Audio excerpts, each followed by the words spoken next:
How to fix deactivated DoorDash account. So here's what we have to do. Close the DoorDash application and open up your web browser. And I've just Google search here for DoorDash deactivated. We want to click on this first link that pops up like so. And you can read this. You can submit a deactivation appeal via this form. Now click on this form. I'll just use my PC because it doesn't work on my phone for some reason, but again, the same article here, and we can select this form.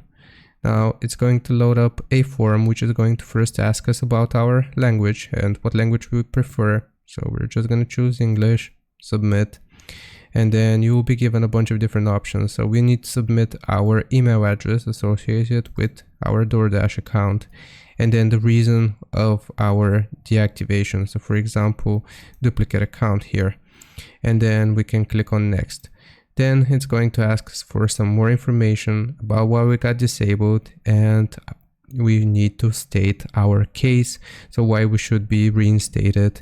And then after you complete this form here, you can just click on submit, and you will need to wait to hear back from DoorDash. So I hope this helps. Leave a like and sub, and I'll see you next time.